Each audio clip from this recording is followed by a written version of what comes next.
Je vous remercie, Monsieur le Président. Monsieur le Président, Mesdames les ministres, mes chers collègues. Monsieur le Président, il n'est pas contesté que Farba Ngom a fait l'objet d'une fouille.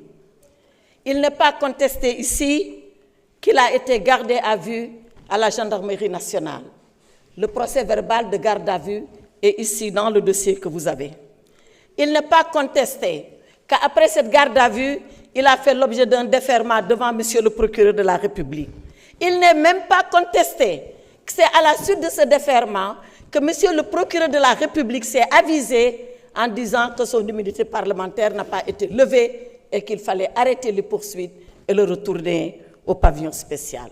Alors, si tous ces faits ne sont pas contestés, et ces faits ne peuvent pas être contestés parce qu'étant exactement la vérité et la vraie vérité, qu'est-ce qui est alors contesté? Ce qui est contesté, ce qui est contestable et ce qui est illégal, c'est la procédure qui a été engagée. Farba Ngom a fait l'objet d'une garde à vue. Je ne parle pas de ce qui lui a été reproché.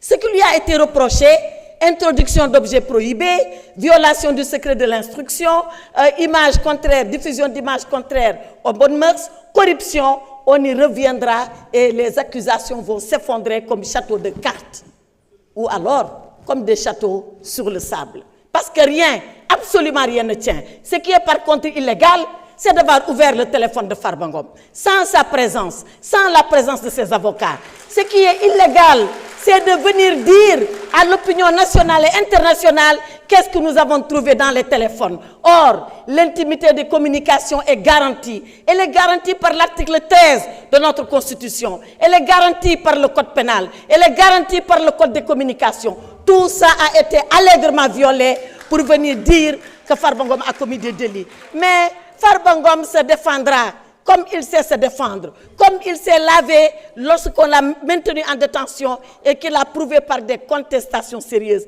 Mais pourquoi c'est les contestations sérieuses? On lui reproche 125 milliards. Pourtant, ils ont des cautions, et des cautions de terrain, et des cautions d'argent. Mais ce sont les contestations sérieuses qui ont été retenues contre lui. Monsieur le Président, mes chers collègues, cet après-midi, ce n'est pas Farba Ngom qui est à la barre.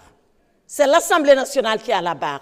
Est-ce que nous allons accepter, nous, que notre immunité soit violée par des gendarmes dans le cadre d'une procédure d'enquête primaire sans que nous soyons là, sans que l'Assemblée nationale ne se prononce? Cette affaire ne concerne plus Farba Ngom, elle concerne nous, les députés que nous sommes, elle concerne notre Assemblée nationale, le règlement intérieur, Monsieur le Président. Si nous laissons cette affaire passer, déchirons le règlement intérieur. Déchirons-le. Il n'a pas de sens, il n'a pas de portée, il n'a aucune signification. Demain, vous les députés, vous serez poursuivis, arrêtés, et personne ne viendra demander la levée de votre immunité parlementaire. Voilà ce qui va se passer. Monsieur le Président, je voulais dire que dans la galaxie de la démocratie, l'Assemblée nationale est considérée comme le soleil.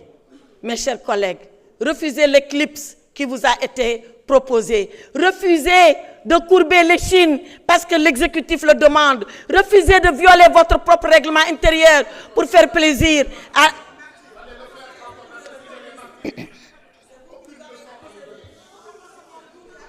S'il vous plaît.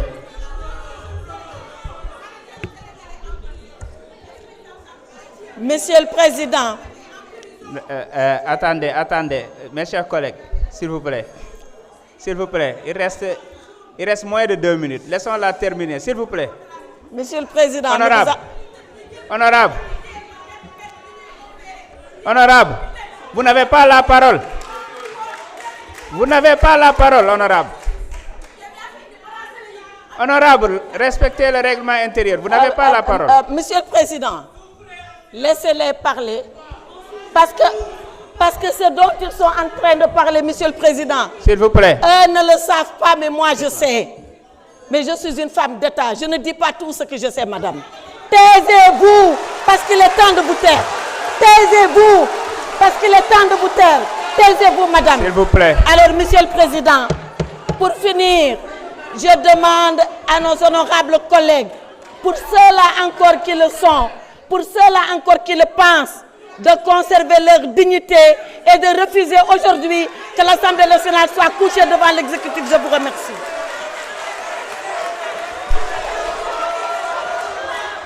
Mes chers collègues, je suspends la séance. Nous allons... Mes chers collègues, écoutez s'il vous plaît. Je suspends pour 20 minutes. Je vous donne rendez-vous à 17h20. La séance est suspendue.